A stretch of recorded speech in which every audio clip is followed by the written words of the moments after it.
and we are so excited that you guys are here to join us.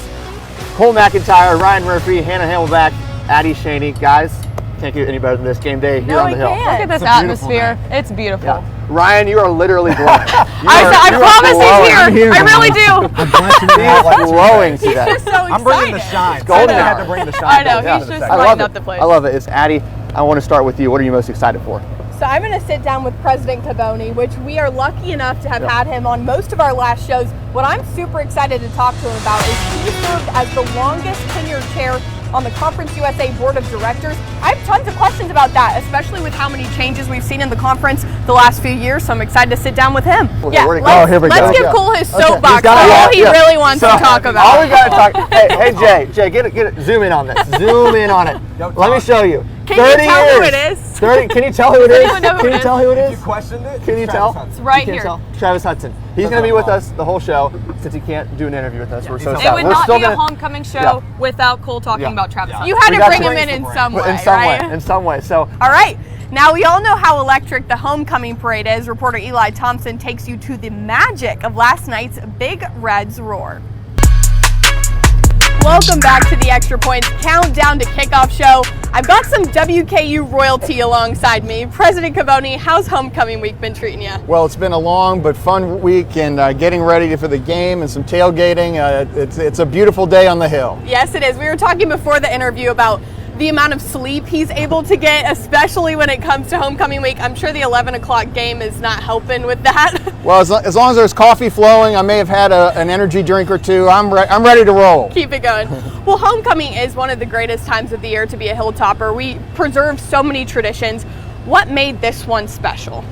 And so much of homecoming centers around the game. You know, when our football team is having a really great season, what does that do for the rest of the university? You served as the longest tenured chair on the Conference USA Board of Directors. This is something I didn't know until recently, and you were there during such a pivotal time for the conference with so many changes.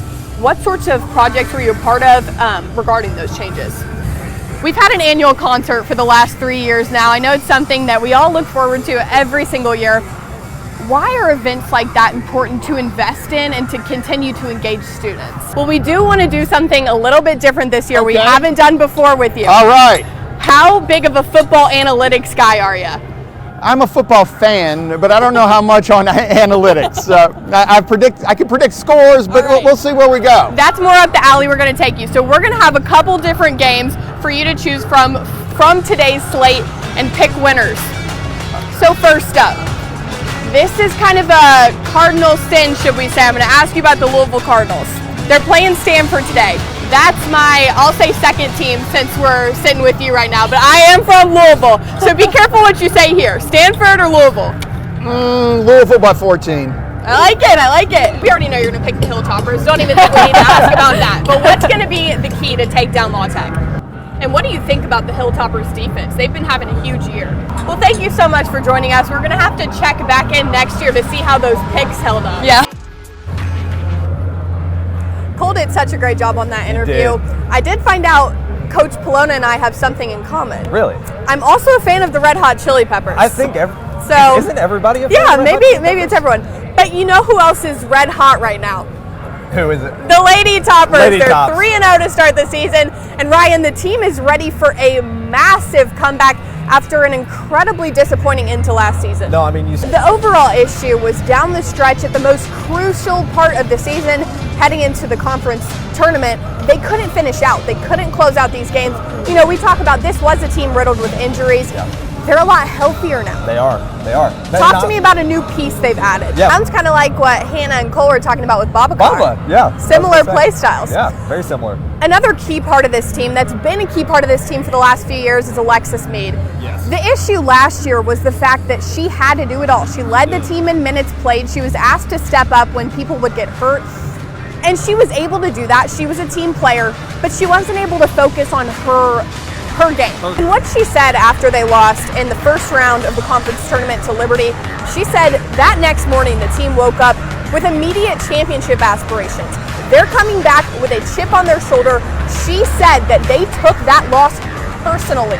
And we've talked about this a couple times and both agreed on the fact that she's not someone we would want to be on the court against with a chip on her shoulder. I don't think either of us would want to be on the court with her, period. I don't know how much of a baller you are, but definitely not with a chip on her shoulder and not with a loss she's taken personally. Not at all. Half those highlights were incredible assists, too. I mean, you got to talk about the way she's able to run the floor. Red Towel Trust is WKU's name, image, and likeness fund. One thing that makes Red Towel Trust a little different is athletes have to volunteer with the local community to get a cut of that money. In the collective's first year, it raised over $350,000 for athletes. The founders say this is money to get through school, not to buy a Lamborghini. I sat down with transfer infielder Caleb Niehaus about the role Red Towel Trust played in his decision to bring his talents to the Hill.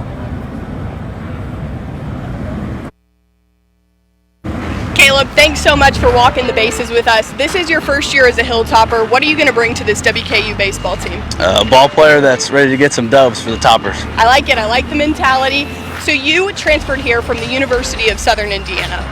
What sort of decision-making went into that, and how much of a factor was NIL money? So I was going to go back to USI in the middle of the summer, but my coach ended up leaving. So I decided to enter the portal, and when I entered the portal, I got a call from WKU, came on a visit, and I liked it here. But it being in the middle of the summer, I was worried about the scholarships being already divvied up. But when I heard about the NIL money from Red Towel Trust, it was a big factor in me coming here. And what sort of work have you done with Red Towel Trust so far? A lot of volunteer work, like going out into the community and doing certain things. And how does that then help you connect with the fans here? Obviously, you're not from Bowling Green, you're not familiar with the locals, the people coming out to your games, and connecting to the community like that, I'm sure helps make you feel more proud to wear that name on your chest. Yeah, because this is my first year here, so I didn't know much about the community, but getting out there and doing these volunteer hours helps a lot. Makes me a lot more proud to wear the Toppers jersey. And there's a lot that goes into leading up to the season. What sort of prep work have you guys been doing? What's been ramping up? Well, we're actually ramping down with our fall season, but it was quite a tough fall season. We had a lot of scrimmages. We've been practicing real hard, and if we keep continuing this, I think we're going to have a great year, and I'm really looking forward to it. What can we look forward to? What's your all's play style going to be like? Really aggressive. That's what it's going to be. Lots of hitting. We got a lot of good hitters, so it's going to be a good year. Awesome. And we did hear that you have a secret talent. You're able to juggle. Yes. Can we go out on that? Can you show us your skills? Let's see it. Look at that. He can do it all, ladies and gentlemen. All right, let's see it, Hannah. I don't know about that. Oh, it comes from everywhere. Okay. All right. You're going to need some lessons from Caleb. I do. All right. We'll figure it out. Okay. Off the show. They bring all of the energy to every home game. And we were talking about the fact that, a lot of schools, they're just at the football game, which is great. But for us, they show up at a lot of different sporting events and always bring the energy. They have a broom for the sweeps. That's a really big tradition here on campus. And homecoming's full of all sorts of traditions. Some of them start with music. Reporter Ashlyn Hernandez takes you inside the biggest and loudest band in the Commonwealth. Oh my goodness, are they fun. Bring in the energy. I love it. And you can tell they're all such good friends. It's up and it's good.